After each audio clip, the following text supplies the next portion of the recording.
ጥምቀት ሰኞ ነው። የ2018 ጥምቀት ሰኞ ሆኗል። ስለዚህ ጥምቀት ጋዳ አለው። አዎ ልደትና ጥምቀት ጋዳ አላቸው። ስለዚህ ሰኞ ቀን ከሆነ ደግሞ እሁድ ደግሞ ሰንበት ነው። እንዴት ነው የሚደረገው? ምንድነው ህጉ? ምንድነው ስርዓቱ? ከኔ ከራሴ ምንም ማስተምራችሁ ነገር የለም። ሁሉ ጊዜ በዚህ ተስማምተናል። ገና ድሮ ጥንት ገና ትምህርት ጀምር ተስማምተናል። እኔ የሆነ ነገር የለም።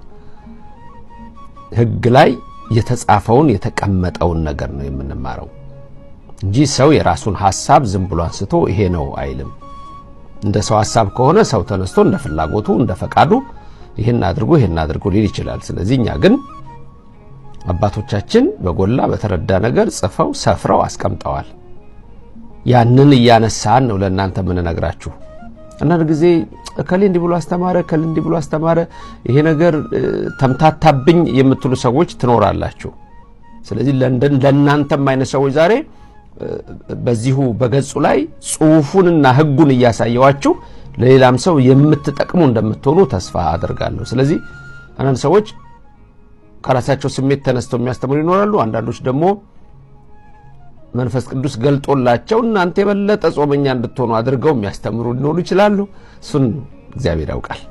ለማንኛውም ስለ ገና ተነጋግረናል።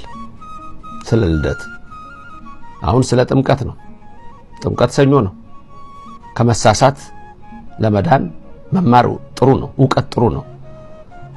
ሕዝቤ ዕውቀት ከማጣት የተነሳ ጠፋ ብሎ በነቢዩ እግዚአብሔር የተናገረው ከዚህ የተነሳ ነው። ዕውቀት ይኖርባችሁ፣ የእግዚአብሔር ቃል በሙላት ይኖርባችሁ ነው የሚለው። ስለዚህ ቃሉን ስንሰማ ቃሉን ስናውቅ ከእግዚአብሔር ጋር የበለጠ ግንኙነታችን እንዲጠነክር ነው። ስለዚህ እናንተ ደግሞ ከሕፃንነት ጀምራችሁ የእግዚአብሔርን ቃል ተምራችኋል። የእግዚአብሔር መንፈስ ያለባቸው መጽሐፍ ታውቃችኋል። ከማን እንደተማራችሁም ታውቃላችሁ ይላል ሐዋርያው ቅዱስ ጳውሎስ ልጁ ጢሞቴዎስን እንደመከረው። ይሄ ቃል ለእናንተም ነው። ይሄ ቃል ለእኛም ነው። ይሄ ቃል ለሁላችንም ነው። በመጀመሪያ ግን ምንድነው ገሃድ ማለት ወይም ጋድ ሲባል ትሰማላችሁ? ምን ማለት ነው? ትርጉሙን ማወቅ ያስፈልጋል አይደል? ብዙዎቻችሁ ታውቁታላችሁ በእርግጠኝነት። በግዕዙ ገሃድ የሚለው ነው የሚስማማው። ገሃደ ነው። ገሃድ የሚለው ይስማማል። ጋድ የሚልም ቃል አለ እንጠቀመዋለን። ጋድ ነው የሚል ጋድ ወደ አማርኛው የሚያደላና ገሃድ አጠር ብሎ የሚመስልበትን ታያላችሁ። ግን ሁለቱም ትርጉም አለው። አንድ አይነት ትርጉም ነው የሚኖረው። ለምሳሌ ገሃድ ብለን ስንል ምን ማለት ነው ብሎ ሰው ቢጠይቅ ቢፈልግ ትርጉሙ በራሱ ጋድ የሚለውን ቃል የሚያመጣ አለ። የሚጋድ የሚል ገሃድ ማለት የሚጋድ ምን ማለት ነው ደግሞ? ያ የሚገልጥ። ስለዚህ ጋድ የምትለዋም ትክክለኛ ነች። አንዳንድ ሰዎች ድንገት ጋድ የሚል ነገር የለም ድንገት እንዳትሉ ብዬ ነው።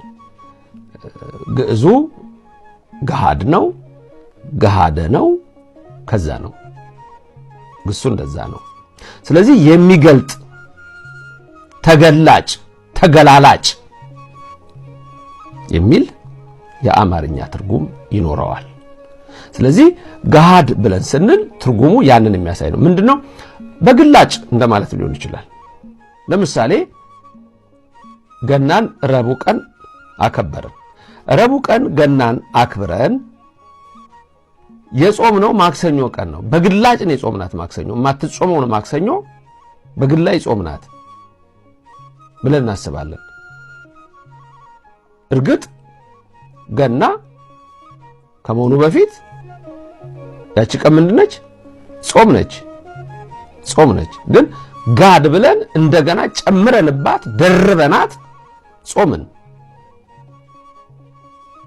ለምሳሌ ሁዳዴ ጾም ስንጾም ሰኞንም እንጾማለን፣ ማክሰኞንም እንጾማለን፣ ሐሙስን እንጾማለን አይደለም? ሮብና ዓርብንም እንጾማለን።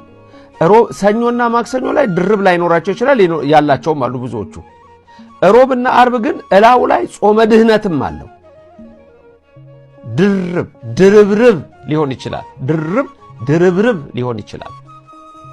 ስለዚህ በአንዱ ጾማችን ላይ የምናስበው ለምሳሌ ድርብርብ ስላችሁ የአብይ ጾም ራሱን አለ፣ ሁዳዴ ራሱ አለ፣ ጾመ ድህነት አለ፣ እንደገና ጾመ ዮዲትን ጾመ አስቴርን ሁሉ በዛ ላይ አስቦ የሚውል አለ። በነገራችን ላይ በተለያየ ጊዜ እርግጥ የሚያስቡ ሰዎች አሉ። ስለዚህ ድርብርብ የሆነ ነገርን ትመለከታላችሁ። ለማንኛውም ገሃድ የምንለው ምንድነው ሲባል የልደትና የጥምቀት ዋዜማ ጾም ማለት ነው። በግልጽ የሚጾም ማለት ነው። የገና በጾሙ ላይ አብረን ብያቸዋለሁ። የጥምቀት ሲሆን ግን ለምሳሌ ጥምቀት ሮብ ቀን ሲሆን ማክሰኞ ጾም አይደለም። ለጥምቀት አይደለም በንግግሩ ማክሰኞ ጋድ ስለሆነ ግን ነገ ጥምቀት ሆኖ ዛሬ ማክሰኞ ግን ጾም የሆነበት ምክንያት ምንድነው? ጋድ ስላለ ወይም እንዳልኳችሁ ገሃድ በግዙ ገሃድ ስንል የልደት እንዳልኳችሁ የጥምቀት ዋዜማ የገናና የጥምቀት ዋዜማ እንደ ሮብና አርብ ሲጾም ገሃድ የሚል ስያሜ ይኖረዋል። ስለዚህ የቃሉ ትርጉም ገሃድ ብለን ስንል በግልጥ የሚል ነው። የሚጋድ ስንል እሱ ቅድም እንዳልኳችሁ የአማርኛውን ይዞ ከግዕዙም ጋር ተስማምቶ የመጣ ነው። ለምሳሌ በግዕዙ አጋሃደ የሚል ግስ አለ። ከገሃድ ጋር ተመሳሳይ አጋሃደ። ይሄ አጋሃደ የሚለው ቃል ምንድነው? በሶስተኛ መደብ እንደዚህ ነው። ነገር ይከብዳችሁናል።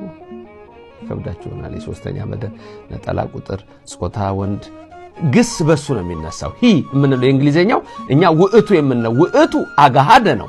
አሁን አጋሃደ ማለት ውእቱ አጋሃደ እሱ ገለጠ ማለት ነው። አጋሃደ ማለት ገለጠ፣ አስገለጠ፣ አሳየ፣ ነገረ የሚሉ ሁሉ ትርጉሞች ሊኖሩት ይችላሉ። ከዛ ውስጥ ግን አሁን የፈለኩት ጋድ የሚለውም አብራችሁ እንድታውስ ስለፈለኩ አጋሃደ ማለት አጋደ ማለት ነው። አጋሃደ የሚለው አጋደ ማለት ይሆናል። ስለዚህ ጋድ ስንል ጋድ የሚለው ከዚህ ጋር የተያያዘ ነው። ይሄ ኢቲሞሎጂካሉን ነው አሁን ያየነው። የቃሉን አመጣጥ ስርወ ቃሉን አመጣጡን ያየነው ይሄ መልካም። አሁን ቀጥሎ ልደትና ጥምቀት ሲሆን ዋዜማው መጾም እንዳለበት የሚነግረን በአብዛኛው ፍትሐ ነገሥት ብዙ ጊዜ ሲነገር ብዙ መምህራን ሊቃውንት ሲያነሱ ሰምታችሁ ይሆናል። 15 ነው። ጋድ ስንት ቀን ነው? ጋድ ቁጥሩ 2 ቀን ነው። ጋድ ስንት ነው? 1 ነው። የትኞቹ በዓላት ናቸው ጋድ ጾም ያላቸው? ልደትና ጥምቀት ናቸው። መቼ ነው የሚጾመው? የጋድ ጾም በገና ዋዜማና በጥምቀት ዋዜማ ነው። እነዚህ ቀኖች ግን እሁድ ቀን ቢሆኑስ? እሁድ ቀን ቢሆኑ አርብ አምሽተው ይጾማሉ፣ ቅዳሜ ግን ከስጋ ይከለከላሉ። ሰኞ ቢሆኑ የጥምቀት በተለይ ራሱ በግልጽ ቀደምና የጥምቀት ለምን የገና ራሱን የቻለ የራሱ የልደት ጾም የነቢያት ጾም ስላለው አብሮ ነው። ጋዱ ከነቢያት ጾም ጋር ነው የሚጨመረው። ለጥምቀት ነው የሚያነጋግረው። ጥምቀት ሰኞ ቢሆን ጥምቀት ሰኞ ቢሆን እሁድ ስጋ መብላት አይቻልም። ስለዚህ ያሁኑ ጥምቀት ሰኞ ነው። ጋድን ጾም መቼ ነው የምንጾመው? እሁድ ነው። ስንጾም ግን ከምን እንደምንጾመው ከስጋ ምግብ ነው። ሌላ የጾም ምግብ ግን መጾም አይቻልም። መብላት ይችላል ሰው። እቆርባለሁ እቀድሳለሁ ብሎ የሚል ደግሞ ምንም ሳይበላ ራሱን ሊያዘጋጅ ይችላል። መታደል ነው ለሱ ለቅዳሴው። ሰዓቱን ደግሞ ጠብቆ ነው። በተረፈ ግን ዕለተ እሑድ ሰው በጠዋት የሚቀምሰውን ሊቀምስ ይችላል። ሕጉ ይሄ ነው። ያን ቀን ግን እናስበዋለን። አባቶቻችን ስርዓት ሰርተዋል። ስርዓት ሲሰሩ ሁለት ነገር አስቡ። ሁለት ነገር፣ አንድ እንዳይረሳ ሁሌ እንድናስበው ይጠቅማል። ምክንያቱም ሮብ ላይ እንደሚውለው በ7 ዓመት እንዲህ እየቆየ ነው ሊመጣ የሚችለው። አሁን የጥምቀቱን ጉዳይ እንደዛ ነው። ስጋ አለመብላት ራሱ ጾም ነው። ቅድም የነገርኳችሁ ሮብ ከሰዓት ምሳ ልትበሉ ሄዳችሁ ስጋ ቢቀርብ አትበሉም በሮብና ዓርብ ጾም። ምክንያቱም ጾመኛ ነኝ ብላችሁ ሽሮ ነው የምትበላው፣ ሌላ ነገር ነው የምትበላው። ስለዚህ ሕጉ በዚህ መልክ ነው ያለው። በደንብ እዛ ላይ የተጻፈውን አሳይቻችኋለሁ። በግልጽ የተመለከታችሁ የቤተክርስቲያናችንን ስርዓት ማወቁ ጥሩ ነው። ከሌ እንዲህ አለ ከሌ እንዲህ ብለው አስተማሩ የሚለው ላይ መምህራን አድሉ ለጾም በተለያየ መንገድ ሊያስተምሩ ይችላሉ። እንደዛ ቢባል ግን አድሉ ለጾም ተብሏል ተብሎ ያለውን ስርዓት ደግሞ አይሻርም። ስለ ጾም ክርክር ሲነሳ አድሉ ለጾም ተብሏልና በዛ እናድርገው ነው። ለምሳሌ እሁድ በቃ ጾም ማድረግ አለብን ብሎ ሰዎች ተነስተው ክርክር ቢመጣ አድሉ ለጾም ነው የተባለው ተብሎ እሁድ ይጾም ቢባል በፍጹም የሚያስወግዝ ነው። ስለዚህ ስርዓትም ሲሰራ መልክ አለው። ገሃድ ብለን ስንል በግልጥ የሚል የሚጋድ ስንል እሱ ቅድም እንዳልኳችሁ የአማርኛውን ይዞ ከግዕዙም ጋር ተስማምቶ የመጣ ነው። ለምሳሌ በግዕዙ አጋሃደ የሚል ግስ አለ። ከገሃድ ጋር ተመሳሳይ አጋሃደ። ይሄ አጋሃደ የሚለው ቃል ምንድነው? በሶስተኛ መደብ እንደዚህ ነው። ነገር ይከብዳችሁ ይሆናል። የሶስተኛ መደብ ነጠላ ቁጥር ጾታ ወንድ ግስ በሱ ነው የሚነሳው። ምንለው እንግሊዘኛው እኛ ውእቱ የምንለው ውእቱ አጋሃደ ነው። አሁን አጋሃደ ማለት ውእቱ አጋሃደ እሱ ገለጠ ማለት ነው። አጋሃደ ማለት ገለጠ፣ አስገለጠ፣ አሳየ፣ ነገረ የሚል ሁሉ ትርጉሞች ሊኖሩት ይችላሉ። ከዛ ውስጥ ግን አሁን የፈለኩት ጋድ የሚለውን አብራችሁ እንድታውስ ስለፈለኩ አጋሃደ ማለት አጋደ ማለት ነው። አጋሃደ የሚለው አጋደ ማለት ነው። ስለዚህ ጋድ ስንል ጋድ የሚለው ከዚህ ጋር የተያያዘ ነው። ይሄ ኢቲሞሎጂካል ነው። አሁን ያየነው የቃሉን አመጣጥ ስርወ ቃሉን አመጣጡን ያየነው ይሄ መልካም። አሁን ቀጥሎ ልደትና ጥምቀት ሲሆን ዋዜማው መጾም እንዳለበት የሚነግረን በአብዛኛው ፍትሐ ነገሥት ብዙ ጊዜ ሲነገር ብዙ መምህራን ሊቃውንት ሲያነሱ ሰምታችሁናል። 15 ነው።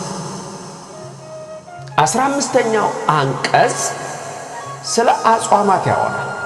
የአዋጅ አጽዋማት 7 ናቸው። ከነዛ ውስጥ በቁጥር የሚያንሰው በሌላው ነገር አለ የሚያንሰው በቁጥር የሚያንሰው የገሃድ ጾም ነው። በቁጥር ደግሞ የሚበዛው የሁዳዴ ጾም ነው። ስለዚህ የሁዳዴ ጾም አብይ ጾም ተብሎ ይነገራል። በሌላው መድኃኒታችን ኢየሱስ ክርስቶስም ስለ ጾመው ነው። አብይ ጾም ግን ስፋቱ ከሌሎቹ የበዛ ነው። ቀኑ ጾም ነው በእኛ ሕይወት ውስጥ። የገሃድ ጾም ግን በትክክለኛው ካየነው 2 ቀን ነው። እሱም የልደት ዋዜማና የጥምቀት ዋዜማ ነው። ፍትሐ ነገሥቱ እነዚህ 2 ቀኖች እንዴት እንደሚጾሙ በምልክት የምታዩበትን ላሳያችሁ እናንተም እንድታዩት ስለምፈልግ እሱ ላይ ታዩታላችሁ። እሱ ላይ እንደምታዩት ስለነዚህ ስለ ሁለቱ የዋዜማ ዕለቶች ነው አሁን እሱ ጋር የምታዩት። በግዕዙም ያለውን እንድታዩት ፈልጋለሁ፣ በአማርኛም ያለውን እንድታዩት ፈልጋለሁ። በመጀመሪያ ግዕዙን ይሁት 566 ላይ ያለ ነው። አንቀጽ 15 ነው ብያችኋለሁ። እዛ ላይ ነው የምትመለከቱት። እሱ አሁን የምታዩት 566ኛው የሚናገረው ነው። ምንድነው የሚለው? ረቡዓ ወአርበ በኩሉ ሱባኤ ዘእንበለ መዋዕለ 50 ወበዓለ ልደት ወጥምቀት ሶበሃብሩ ቦሙ የሚል ቃል ትመለከታላችሁ። ይሄ ቃል ምንድነው የሚለው ሲል አማርኛው እንደምትመለከቱት ምንድነው የሚለው? አንቀጽ ስንት ነው ብያችኋለሁ? 15 ነው። ስለ አጽዋማት የሚያወራ ነው። ዳግመኛም የሚል ታያላችሁ። በየሳምንቱ ሁሉ አርብና ሮብን መጾም ነው ይላል። ይሄ ስለ አብይ ጾም ዝርዝሩ ላይ ነው። እሱ ጋር እንድታዩት የምፈልገው ልብ በሉ። ሌላም ሰው ማስተማር ትችላላችሁ። ዳግመኛ በየሳምንቱ ሁሉ አርብና ሮብን መጾም ነው። በየሳምንቱ አርብና ሮብ ይጾማል። ግን አርብና ሮብ የማይጾሙበት ጊዜ አለ፣ የሚሻሩበት ጊዜ አለ። አርብና ሮብ ይሻራሉ። መቼ እንደሆኑ ሲነግራችሁ ምንድነው የሚለው? እሱ ጋር ስትመለከቱ በዓለ 50 የልደትና የጥምቀት በዓል የተባበሩባቸው ጊዜ ካልሆነ በቀር እንደተጻፈው እስከ 9 ሰዓት ድረስ ይጾሟቸው ብሎ ስለ ጾሙ ይናገራል። ስለ ሮብና ዓርብ። እዚህ ጋር ግን የማይጾሙባቸው የሚሽሩት ስንት ነገሮች አሉ? 50 ቀኖች አሉ። እነዚህ 50 ቀኖች በዓለ 50 የሚባለው ነው። በበዓለ 50 ውስጥ ያሉ ሮብና ዓርብ ምን ይሆናሉ? ይበላሉ። እኔ በጣም የሚገርመኝ እሱንም እያያችሁ ልንገራችሁና ሰው ለምን ሁል ጊዜ ጋሃር ላይ እንደሚከራከር አይገባኝም። እዚህ ጋር በበዓለ 50 ሮብና ዓርብ ይበላል ስጋ። አንዳንድ ሰዎች የእንትን ቀን ሮብ ለስበላ ትንሽ ሰቀቀኝ፣ እንዴት ሮብ ቀን ስጋ በላ ሰቀቀኝ። በበዓለ 50 ስታነክተው አልቅጥ ካገኘ ነው እሱ የሚያገኙት ነው። በየከተማ ያላችሁት ቁርጥ ቤት ናችሁ፣ ልቀን አይደለም እንዴ ገንዘብ ያላችሁ።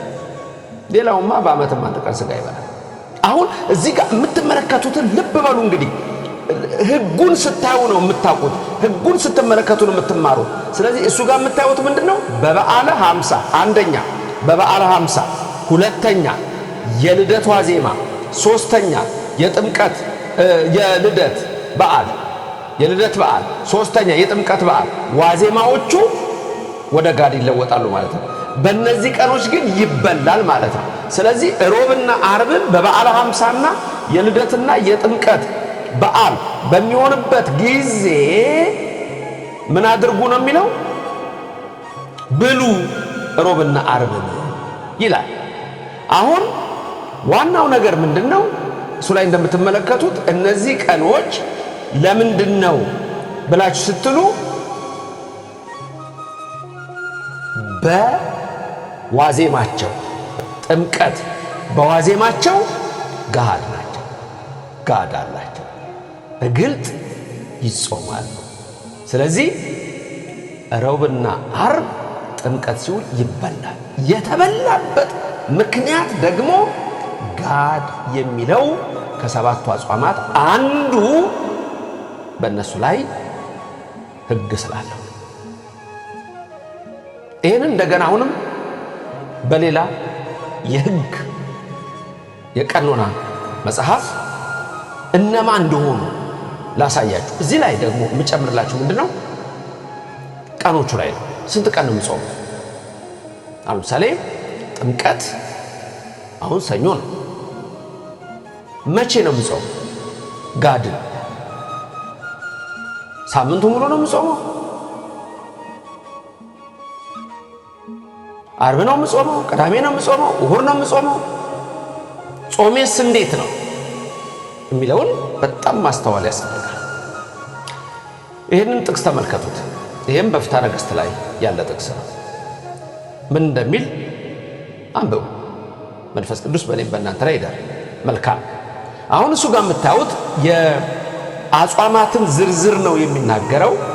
እዚህ ጋር የአጽዋማትን ዝርዝር ሲናገር የሰባቱን አጽዋማት ሁኔታ ሲዘረዝር እሱ ጋር ከምትመለከቱት አንዱ የጋድ ጾም ነው ወይም የጋድ ጾም ነው። የግልጽ ጾም፣ በግልጽ የሚጾም ጾም እሱም